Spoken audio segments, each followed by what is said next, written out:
नमस्कार, आप देख रहे हैं प्रिय प्रभात और स्वतंत्रता दिवस पर इस विशेष रिपोर्ट के साथ मैं हूं ब्रजेश नंदन। जश्न आज़ादी का, जश्न इस बात का हमारा देश सफलतापूर्वक आज़ादी के 75 साल पूरा कर चुका है। आइए आज जानते हैं इस स्वाधीनता के निहितार्थ क्या चुनौतियां देश को देखनी पड़ी। सन 1947 में भारत की जीडीपी मात्र 3% थी और आज आज़ादी के 75 वर्षों बाद दुनिया की हम 5वीं सबसे बड़ी अर्थव्यवस्था है।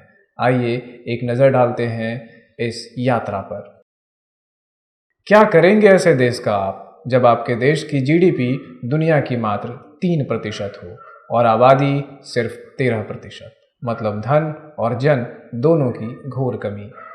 क्या करेंगे आप बतौर लीडर उस देश का जहां की 80% आबादी निरक्षर हो, साक्षरता दर सिर्फ 12%।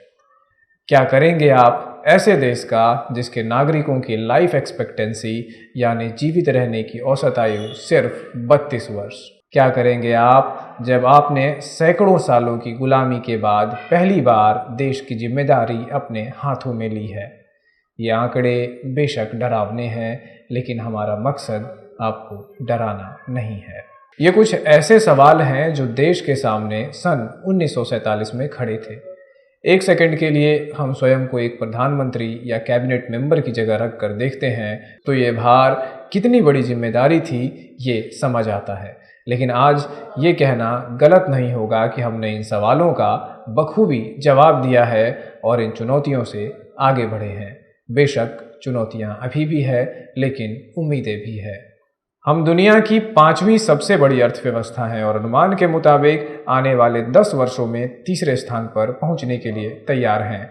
हमारे देश का हर 4 में से 3 नागरिक आज साक्षर है।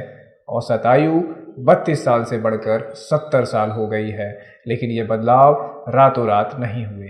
कई चुनौतियां हमने देखी हैं और छोटे छोटे कदमों से बढ़ते हुए हमने उड़ना सीखा है।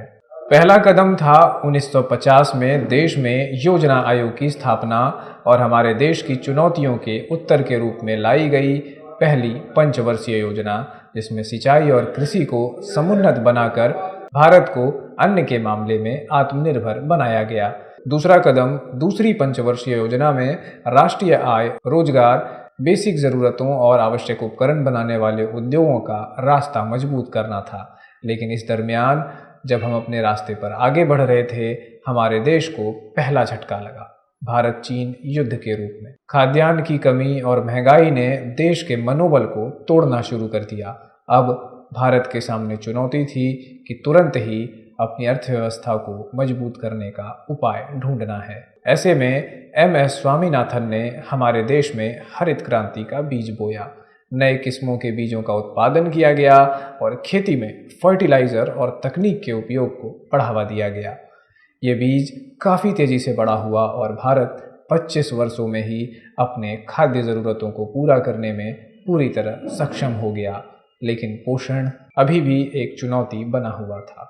तब भारत सरकार ने श्वेत क्रांति की नींव रखी, जिसके नायक थे वर्गीज कुरियन। कुछ ही दशकों में भारत दुनिया का सबसे बड़ा दूध उत्पादक देश बन गया और वर्तमान में दुनिया का 22% दूध भारत में उत्पादित होता है। 1975 में भारत के लोकतंत्र के लिए एक काला अध्याय आया।